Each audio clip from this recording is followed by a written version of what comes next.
So these recordings are almost 4 years old by now, and I didn't have good equipment back then. Well, I still don't really have good equipment, but phones got better since then at least.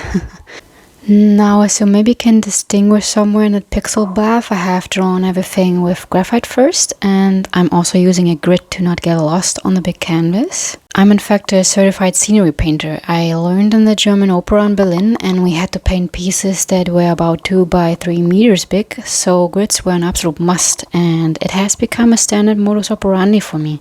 But I'm much more of an architect when it comes to painting anyway. I get nervous when it gets too wild and chaotic. Anyways, I'm using graphite instead of charcoal because I like to keep things clean. And besides, it's not very healthy for oil paintings to have too many loose charcoal particles involved because it can result in the later paint layers to not have sufficient adhesion. Just imagine like dust that doesn't let the paint stick to the surface properly because it's basically dirty underneath. Oh, and I tint the surface with a rubbed on oil paint layer as well before I start drawing anything because I don't really like to paint on a white surface. In my case here it was yellow ochre. Now after the very thin underdrawing I paint the whole thing in one color, concentrating on very strong shadow shapes because I'm more of a Baroque person when it comes to lighting. Earth colors are ideal because they dry quickly and they give later cold colors a nice underlying contrast. But it really doesn't matter what you use. Keep it classical with earth tones or go wild with a neon underpainting that peeks through your realism top layer. That would look super neat actually. I have seen that somewhere even. Now I apply a black wash. I guess that's the wildest part of my painting style. It's called blackwash, but it's a mix of blue and brown in my case. All my blacks are blue-brown and never actual black, because pure black from the tube is quite a dead tone that almost never looks good, I feel. And I take either more blue for colder shadows or more brown for warmer ones. I brush that wash over the whole canvas and then I take a rag and rub out the lightest parts of the design.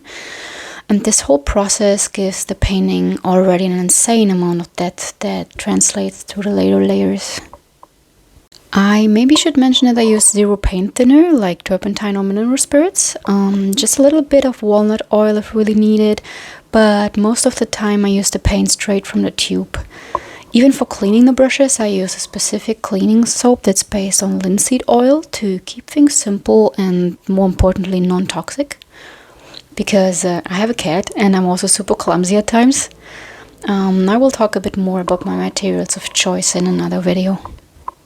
So the black wash is the last preparatory layer, and from there I do pretty much alla prima, meaning that I paint wet and wet until it's done. And I'm pretty deliberate with my brush strokes. I don't blend, for example. If you're curious about what that looks like from a professional, I very much recommend you check out John Singer Sargent. He is one of my absolute heroes. And it's this very intentional brushwork of his that I try to achieve as well. Lion Decker is a big idol for me too when it comes to that. And while it's really about it, it's truly a bit of a draw 2 circles and then draw the rest of the effing out kind of thing. I can't even really explain what I'm looking for when I paint, but I generally have a very good eye for detail, I would say. I pick up on tiny changes in light and color in my references and stylize them to make everything more prominent and give it character. Jennifer Griganari is also insanely good at this. She's a temporary painter and I absolutely adore her work. I will link her in the description.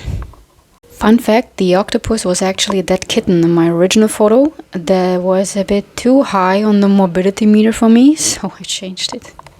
I will make another short video about my actual reference process. It actually changed since this series, and I will explain both ways in more detail. But my references are always self-made, except for small parts that I can't produce myself out of thin air, like that octopus, for example. And there is the finished piece. It has found a home in California, by the way. It's a bit sad to not know what becomes of your work once it's gone, but it's part of the job description, I guess. I hope this was educational and or satisfying. Check out your local fine arts museum for more eye candy, and as always, stay curious.